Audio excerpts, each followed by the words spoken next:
segunda, sincera.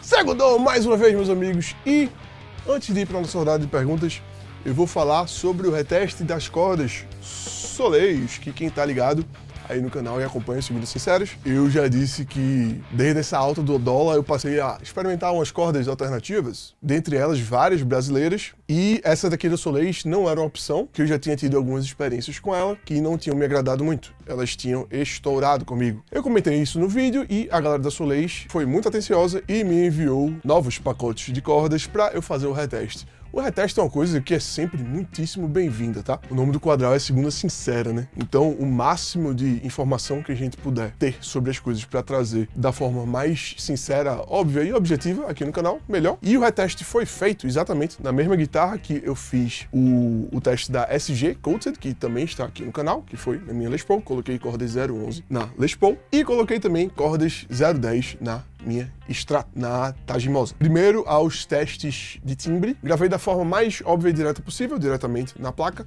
dando um sol aberto, um em cada captador. Primeiramente, assim que as cordas chegaram,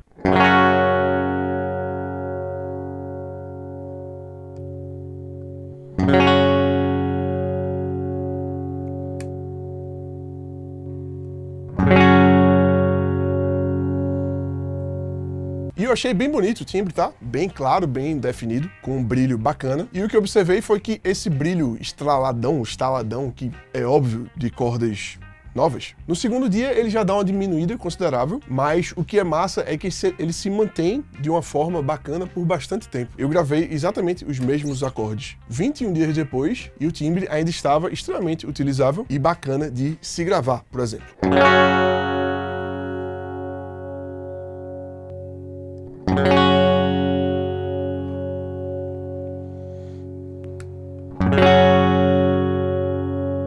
A manutenção do timbre das cordas, para mim, das Soleis foram superiores aos da SG Coated, assim como a própria manutenção da sensação de tocar, de ferrugem das cordas. Mas, infelizmente, o problema que eu citei lá no outro vídeo, ele se manteve, que foi o fato das cordas estourarem comigo. O curioso foi que quando eu falei desse problema no meu Segunda Sincera, muita gente, é só ir lá no campo de comentários, muita gente relatou exatamente o mesmo problema, que as cordas estouram desse modelo aqui, da Soleis em específico, seja 010 ou seja 011. E no meu círculo de amizade, eu observei que quem usa Soleis, dos meus amigos que usam Soleis, e tem uma pegada um pouco mais firme e toca de uma forma um pouco mais forte, também passaram exatamente pelo mesmo problema das cordas estourarem. E foi isso, o reteste foi feito, os resultados se mantiveram, e as cordas que eu tenho utilizado hoje em dia são, na verdade, da submarca da Soleis, da Groove, que comigo não tive esse problema de estourar. Elas duram menos do que a Soleis, a original, mas comigo não tem dado esse problema de partirem. Que inclusive algumas pessoas comentaram que utilizam a corda e não tem esse problema delas estourarem. O que é massa, porque como vocês viram, o timbre é bacana, ele se mantém por um período bem interessante de tempo e o valor dela compensa bastante esse tipo de durabilidade. Mas, para mim, como é impossível, né, ter um instrumento em que existe esse risco das cordas estourarem, não tem como eu utilizar. E é isso, esse foi o veredito final do reteste das cordas Soleis.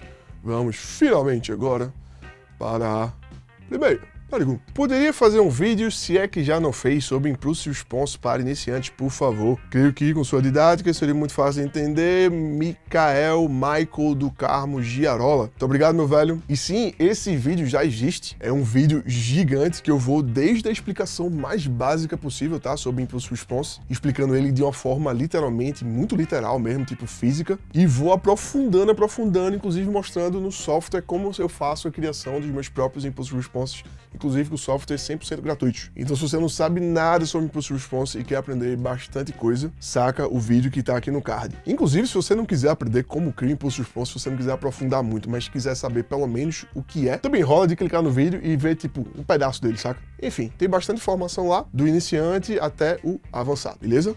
Próxima pergunta. O efeito que ele faz com coros eu faço com o meu DL4. Deixo uma repetição bem curta para dar a impressão de duas guitarras.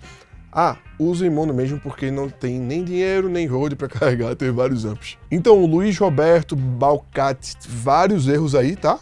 Na forma que você utiliza. Esse comentário aqui foi feito no vídeo do Zakk Wylde, em que eu analiso todo o rig e todo o timbre do Zakk Wylde, no meu quadro de Reacts, que sim, está muito perto de voltar, tá? Então fiquem ligados que logo menos na sequência vai vir. E esse efeito que o Luiz está falando é para criar uma imagem estéreo gigante de uma parede de som de guitarra, e que, em primeiro lugar, para o efeito surtir algum efeito, ele precisa necessariamente ser em estéreo, precisa necessariamente estar sendo tocado em dois amplificadores diferentes e afastados, minimamente afastados, para que, tipo, um ouvido seu perceba o som de um amplificador e o outro escute o som do outro amplificador, senão não vai ter o efeito estéreo, tá? Aqui você fala que utiliza o efeito com um delay, e essa seria apenas uma parte do efeito, que é atrasar uma caixa em relação à outra para ter aquela impressão que tem dois guitarristas tocando, mas o efeito principal, que é o que o Zakk Wylde usa, que é do chorus em estéreo, que faz com que uma caixa soe com bastante chorus e ela esteja desafinada e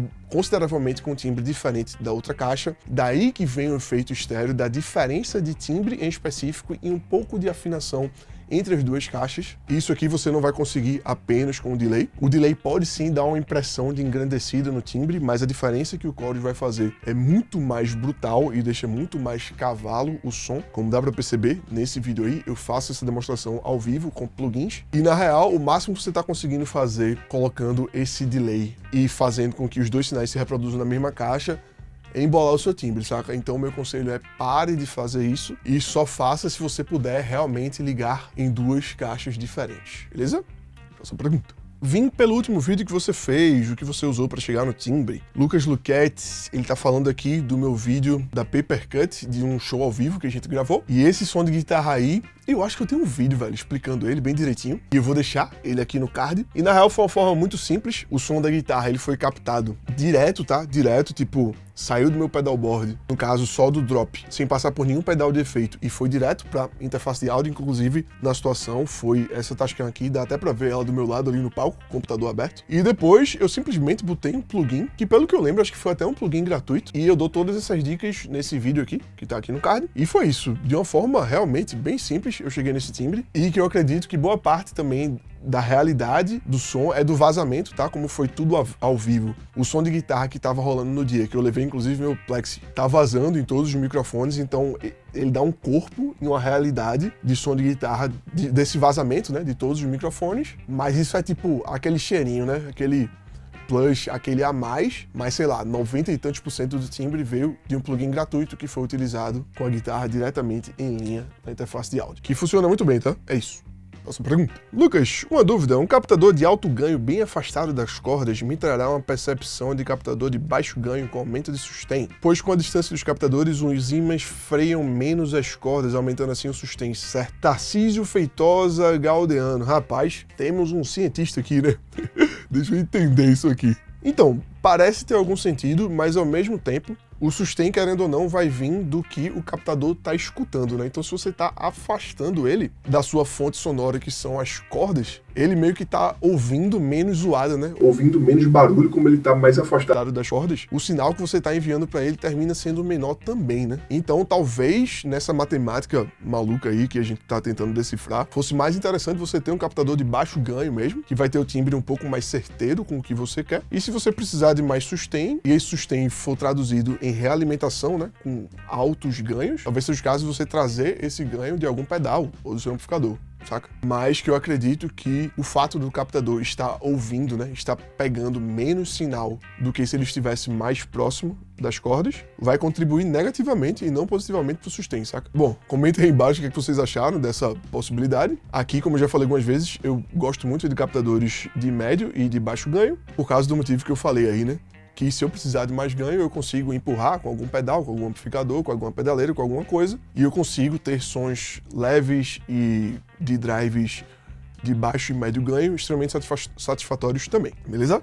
Próxima pergunta. Salve Lucas, como você timbra HX Stomp para amps high gain 5150 heavy da vida? Tenho um e utilizo fones de ouvido, aqueles da KZ para timbrar. mas por não ter monitores e todos os amplos high gain soam bem borrados e com muita lama no som. Mesmo utilizando boosts com o TS-808 e afins, tem alguma dica para tirar esse tipo de som? Diego Oliveira, velho, timbragem de pedaleira com apenas um ponto de referência, a única forma disso dar certo é se você conhecer muito bem esse ponto de referência, que seria, no caso, os seus fones da KZ. Mas aqui no estúdio, mesmo eu utilizando as minhas caixas dos meus monitores de referência para timbrar as minhas pedaleiras, para chegar no som ideal, eu constantemente vou e volto, não só da resposta das minhas caixas, como as respostas dos estúdios que eu ensaio, como as respostas dos palcos que eu toco. Então eu só consigo chegar no timbre definitivo depois de passar por muitas experiências totalmente diferentes, e aí eu vou equilibrando e equalizando esse som até chegar onde eu quero, saca? Quando eu uso geralmente apenas uma fonte sonora, sempre tem alguma sobra, sempre tem alguma coisa exagerada, e à medida que o tempo vai passando eu vou, né,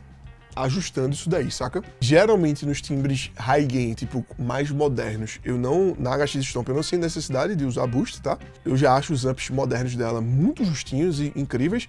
Eu geralmente só uso boost de algum tipo de overdrive. Quando é algum amplificador que eu gosto muito do som, tipo os timbres, na verdade, mais hard roqueiros, tipo o som do Slash e tal, que uma parte do drive vem do amplificador, da Marshall, e outra parte do drive vem de um boost da própria HX. Mas quando o assunto é high gain, eu não sinto necessidade na HX Stomp e da forma que eu timbro, saca? Outro conselho que eu posso te dar para tirar essa borrada de som é, de repente, baixar esse nível de ganho, tá? Às vezes a gente se emociona, né? Pensa que quanto mais ganho a gente botar, mais peso vai dar, mas às vezes é exatamente o inverso dessa equação aí que é necessário para se chegar num timbre de metal, que às vezes quando você bota muito ganho fica muito borrado, né? Fica muito indefinido. E para metal, como sempre tá acontecendo muita coisa, né? Muita informação, muitas notas, várias vezes é mais interessante que a gente corte um pedaço do ganho para ter essa definição, do que a gente bote toneladas e toneladas de ganho e só dê uma borrada no som, beleza? Boa sorte aí. Próxima pergunta. Salve, Lucas! Na sua opinião, qual pedaleira seria a melhor opção para high gain? Estudo adquirir uma PodGo. Qual a sua opinião, por favor? Isaías Folego, se for para falar da melhor de todas, a que eu sou mais fã realmente é a Fractal, mas que é caríssima, né, velho? Então, assim, a opção melhor que eu acho, mais custo-benefício para tocar metal, que é um estilo simples no quesito quantidade de efeitos, né? Você tem um som distorcido, um som limpo e um som para solo. Seriam as pedaleiras da Mua, que elas têm pré-amplificadores muito bons e a partir da GE200 já tem literalmente pré-amplificadores infinitos, saca? E que com certeza logo na sequência viriam as pedaleiras de Line 6, muito pelas especificidades estéreo que elas têm, saca? Se você for o único guitarrista na banda, é muito massa que você tenha, por exemplo, a HX Stomp. Eu não sei se a PodGo tem as mesmas ferramentas estéreo da HX Stomp, tá? Pode ser que ela tenha, mas eu não tenho certeza. Mas na HX você consegue brincar muito, né? Com o caminho. Você consegue enviar informações diferentes pro lado direito e pro lado esquerdo, inclusive alterando o tempo de resposta entre um lado e outro. E quando você manda isso pro PA,